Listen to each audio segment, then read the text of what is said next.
두 번째는요, 적극적인 인재는 뭐가 남다르다고요?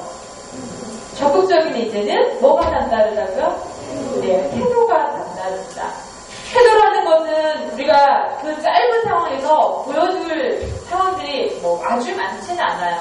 그래서 많이들 연습하고 실습하는 게 기본적인 면접 매너라고 하는 것들. 들어오고 나갈 때 모든 상황에서 일어나는 나의 태도. 제가 간략하게 포인트만 몇 가지 언급하겠습니다. 여기에서 준비를 조금 하고 왔다고 금방 드러나는 것은 입실할 때의 모습과 인사하고 앉을 때의 모습입니다. 여러분들 인사할 때 아마 정보를 좀 취하신 분들은 알 거예요. 그냥 들어가서 안녕하십니까 라고 인사하지 말고 말을 먼저 한번 하고 인사의 액션을 취한다가 좋습니다. 실제로 저도 모의 면접을 참 많이 진행을 해봤는데요. 그건 왜 그러냐면 이제 실제로 면접장을 가게 되면 면접관들은 거의 대부분 노트북을 많이 보고 계십니다. 또는 뭐 대기업이 아니라면 페이퍼를 보고 계시죠. 우리의 데이터. 그래서 들어오는 것부터 얘가 잘 들어오나 안 들어오나 이렇게 보고 있지는 않습니다. 걸음걸이가 뜨겁뜨겁 들어오나 그렇게 보고 있지는 않습니다. 솔직히 얘기해서 그냥 인기적으로는 느끼고요. 이렇게 뭔가 막 표시하고 보고 검토하고 있을 때 그냥 들어와서 내가 그냥 인사를 해버리는 것보다는 그들에게 저를 한번 봐주십시오. 제가 지금 인사드리겠습니다. 제 인사를 받아주세요라고 하는데 그냥 거기 앞에 가서 책상 두드리면서 저 인사할게요 이렇게 할 수는 없잖아요. 그래서 가만히 봤더니 들어와서 안녕하십니까 라고 말을 먼저 하고 그들이 나를 봤을 때 내가 정확하게 인사의 자세를 취한다면 훨씬 더 좋은 느낌으로 잘 전달이 된다라고 합니다. 근데 이런 것들은요 아는 거랑 상관없어요. 마찬가지로 또 돼야 돼요. 트레이닝을 하고 방금 제가 이렇게 강의를 하고 우리 한번 해볼까요? 라고 하면 될까요? 실제로 잘 안 돼요. 우리는 늘 그냥 안녕하세요 이렇게 하는 인사가 늘 나의 인사였거든요. 그래서 뭔가 안녕하십니까? 라고 말을 먼저 내뱉는 것 인사를 좀 더 공손하게 어떻게 하는 것이 좋은 것인가 잘 모릅니다. 안 해봐서 잘 모른다는 거야.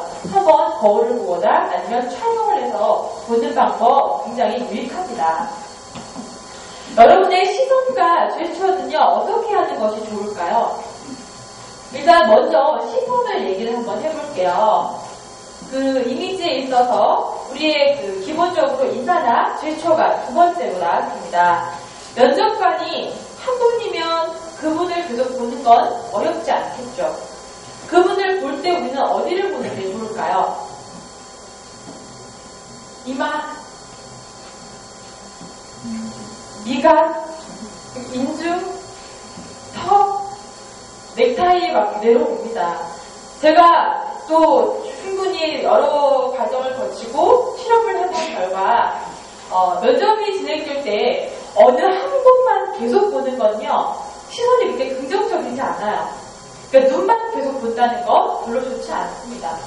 눈을 한 곳을 우리가 계속 보면요 이 안압이 높아져요. 안압이 높아져요.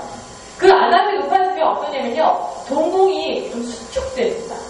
실제로 보면요 우리가 검은 동자가 작아지면 사람이 어떻게 느껴지냐면요 이게 선한 거가 반대돼요. 선한 느낌에서 점차 멀어집니다. 착하고 우리가 맑은 눈동자를 보면 그들은 하얗게 흰 동자보다 검은 동자가 훨씬 커요. 내가 더 긴장하게 되면 우리 동공은 사이즈가 줄어들어요. 그러니까 심리적으로 편안하게 하는 게 이렇게 우리 비주얼에서 하나하나 굉장히 디테일에서 차이가 납니다. 그래서 시선은 한 번만 보지 말고요. 얼굴 전체를 편안하게 본다고 생각하시면 돼요. 그냥 쉽게.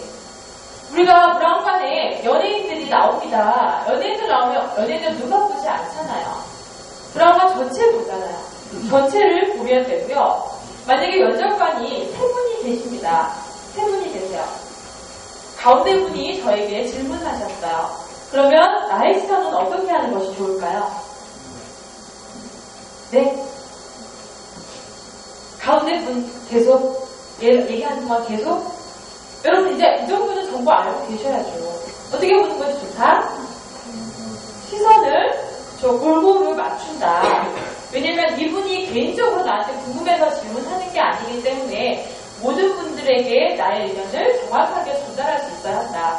그런데 굉장히 짧은 답변일 경우에는 질문을 준 그분만 봐도 돼요. 짧은 답변일 경우에. 그런데 한 30초 이상 정도가 되겠다. 내가 벌써 첫 번째 바로 이겁니다. 구조화된 답변을 한다면 우리가 30초 이상이 되는데 그때는 고루 시선을 주는 게 맞습니다.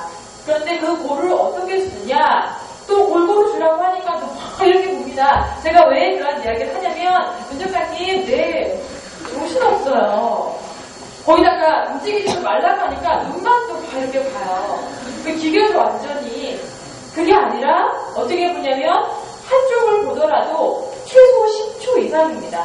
10초 정도 이상을 하면서 내 의견이 이분에게 소통되고 있는지 확인하셔야죠. 그 다음에 다른 쪽을 바라보더라도 10초 이상.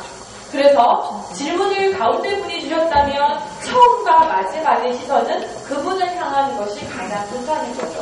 그래서 이러한 모든 것들 또한 내가 충분한 연습하에 내 몸에 자연스럽게 익혔을 때가 가장 베스트이지 또 이렇게 스킬 익혀오듯이 또 막 이렇게 하시면 안 된다는 거죠. 요즘 면접관들은요 스킬을만 익혀온 듯한 면접 지원자 별로 좋아하지 않아요. 몸에 배어있는 사람, 그게 자연스러운 사람. 이미지는 자연스러워야 돼요. 자연스러운 게 있는 그대로가 자연스러운 게 아니라 내가 최대한 잘 익혀서 내 것으로 만드는 것, 그게 자연스러운 거죠. 제스처 제가 할게요. 제스처는 어떻게 할까요? 짧게 제가 정리할게요. 손은 내가 그냥 가만히 앉아서 보는 면접에서는요, 손은 그래도 메시지에 힘을 실어줄 수 있는 게 제스처긴 해요. 그런데 나는 정말 못 쓰겠어. 이렇게 하면 이것도 해야 되고 말도 해야 되고 그러면 사용하지 않으셔도 됩니다. 부담스러우면. 그런데 나는 이걸 두면 이렇게 되는 분들이 있어. 평소에 손을 많이 움직이는데 가만히 두면 내가 저절로 반응을 하는 거죠. 그런 분들은요, 좀 이렇게 방법적인 걸 익혀가는 게 좋을 것 같아요. 그 방법적인 건 뭐냐면 일단 손은요, 우리 어깨에서 배꼽 그 사이에 손을 머물러야 됩니다. 너무 위로 올라가는 것도 그리고 무릎에다 두고 막 이렇게만 하는 것은 제스처가 아니고요. 어깨선 정도에 머무르도록 하고요. 두 번째는 우리 팔꿈치에서부터 손끝까지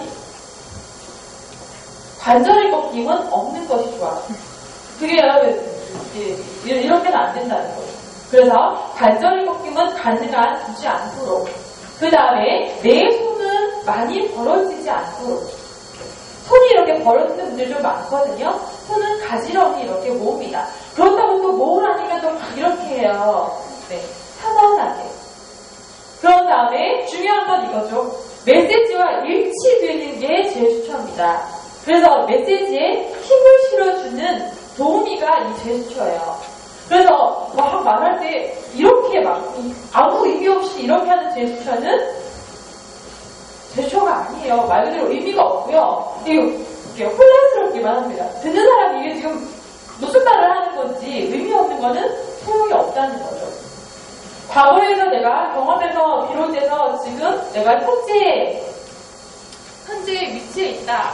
아니면 순차적인 결과에 따라서 아니면 세 가지 중에 제가 강조하고 싶은 이 단 하나. 열심히 하겠습니다. 이거 정말 아무것도 아닌데 똑같은 표정, 똑같은 목소리, 똑같은 시선을 보고도 열심히 하겠습니다. 이거 하나가 내 메시지에 힘을 실어준다는 거예요. 그런 제스처가 필요하겠죠. PT 면접 때는요, 제스처가 조금 더 중요합니다. 여러분들 PT 면접 때는 면접관들에게 다양한 올바른 교육 중에 프레젠테이션 면접은 메시지에 많은 평가 항목을 주세요라고 하지만 사실 그들도 교육을 받긴 하지만 제가 관찰을 해봤어요. 실제로 관찰을 해보니까 아직도 논리적인가, 잘 메시지 구성이 되고 있는가, 전달, 표현이 올바른가 그런 것들을 보라고 하지만 정말 많은 면접관은 더 많이 보고 있습니다. 실제로. 예, 그래서 중요한데 만약에 이렇게 파워포인트가 가운데 있습니다. 그러면 우리는 어디에 서야 할까요? 어디에 서야 할까요? 여러분들이 알고 있는 정보. 가운데에 설까요? 오늘 같은 경우는 화면이 위에 있으니까 보기에 무리가 없지만 보통은 이렇게 일반적인 환경이라면 많이 가려지게 되겠죠. 우리가 오른손잡이입니다. 오른손잡이면 나는 몇 월간의 입장에서 오른쪽, 제가 있는 상황이라면 왼쪽에 서는 것이 맞죠. 왜 그러냐면 나는 오른손을 자유롭게 쓸 수 있어야죠. 열린 자세를 취하는 것, 닫힌 자세의 가슴을 닫히게 만들지 않도록, 그래서 열린 자세를 취하는 것이 좋고요. 만약에 내가 판서를 한다라고 하더라도 열린 자세로 판서를 하셔야죠. 그래서 자세가 혹시나 잘못 취해서 여기에 숙제로 이렇게 하게 되면 닫힌 자세, 시선이 그들에게 긍정적으로 향하기가 힘듭니다. 오늘은 저는 마이크가 있는데요. 마이크가 없는 경우에 이 손은 어떻게 할까요? 우리가 작은 규모의 공간이 되면 따로 마이크는 없을 겁니다. 물론 이렇게 강단처럼 돼서 우리가 여기 가운데에 서서 할 수도 있지만 보통은 이렇게 아무 곳에도 없는 이런 환경 속에서 PT 면접을 하게 되는데 그럴 때 여러분 이 손은 어떻게 할까요? 첫 번째 제가 많이 나온 대답이 이렇게 한다. 그리고 손을 이렇게 한다. 어때요? 두 번째는 그러면 이렇게 한번 해본다. 어때요? 이 손 쓸데도 없는데 그냥 잘라버리고 싶다. 네? 쓸모도 없는데 이거 흔들거리기만 하고 어떻게 할까요? 가만히 이렇게 둘까요? 이렇게 가만히 두고 하는 것. 가만히 두니까 좀 흔들흔들거려요. 그러면 붙이고 할까요? 그러면 괜찮나요? 또 그것도 아니죠. 우리가 자주 사용하지 않은 손이라면 적당하게 이렇게 굽혀주는 것이 좋습니다. 그래서 내 이 각도가 저도 똑같이 여러분께 얘기할 때 여러분 이렇습니다. 그렇습니다 할 때 이렇게 두고 여러분 그렇지 않습니까? 네. 이렇게 손이 두면요. 에너지가 없어 보여요. 힘이 없어 보인다고. 그런데 아무것도 아닌데 살짝 굽혔습니다. 여러분들 어떻습니까? 그렇습니까? 이거 아무것도 아닌데 훨씬 사람들이요. 적극적으로 보인다고 이야기를 해요. 그러니까 나의 이런 모습 또한 좀 체크를 해보는 게 좋겠죠.